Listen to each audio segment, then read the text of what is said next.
So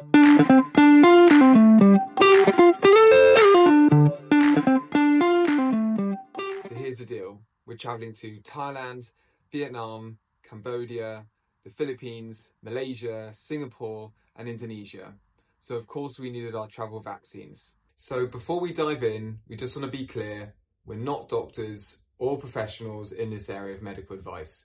So we're just talking about our experience on the vaccines that we chose to get for our specific trip to Southeast Asia. Yes, as Alex said, every traveller and every destination is different, so always check with a healthcare provider first. We did go to our local GP to ask for advice and see if we could get any vaccines on the NHS, and unfortunately in our case we weren't able to get any, so we did have to pay for all of the vaccines, which we will do a cost reveal at the end of the video. But first we're going to do a breakdown of all the different vaccines we got for our upcoming travels.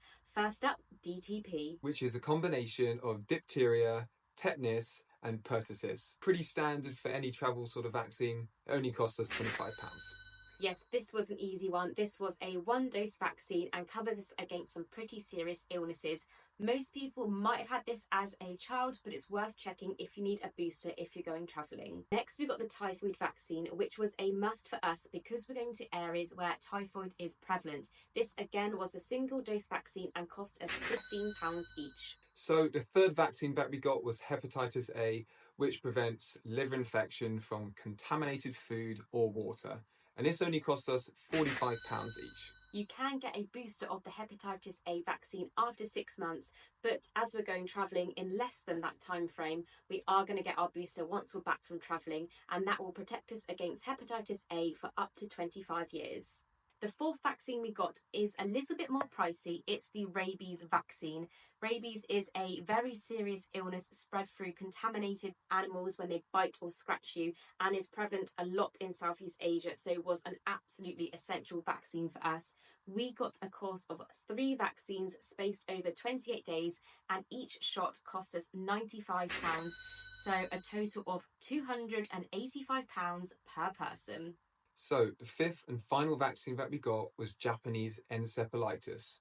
This one is spread through mosquitoes in rural areas such as northern Thailand or Vietnam. So this vaccine was a course of 2 shots, and each shot cost £125, so a total spend of £250 per person, and these vaccines were spaced over a 28-day period. Now, you might be wondering about malaria and dengue fever, which are both mosquito-borne diseases. We had a chat with our doctor about this, and he actually did his PhD in malaria prevention, so we really did trust his advice on this one. And he advised that as we're going to areas where malaria is an extremely low risk, he said that instead of getting anti-malarial tablets to take with us, to just practice good bite avoidance for that and also dengue fever. So we'll be taking precautions like wearing insect repellent or long and loose sleeve fitting clothes. So this will protect us, especially at dusk when the mosquitoes are most prevalent. Now we're going to answer the question that you have all been waiting for. How much did all of our vaccines cost? And to be honest, it was quite an eye-watering amount of money. In total, for all of our vaccines, we paid £615 per person, which is a huge investment, but for us completely worth it to make us feel prepared and ready for travel. Yeah, getting vaccinated gives us a little bit more peace of mind when travelling in Southeast Asia. If you found this video useful, please like and subscribe down below. And if you have any questions or comments for us, please leave a comment, and we look forward to seeing you in our next video. Thank you. Bye. Bye.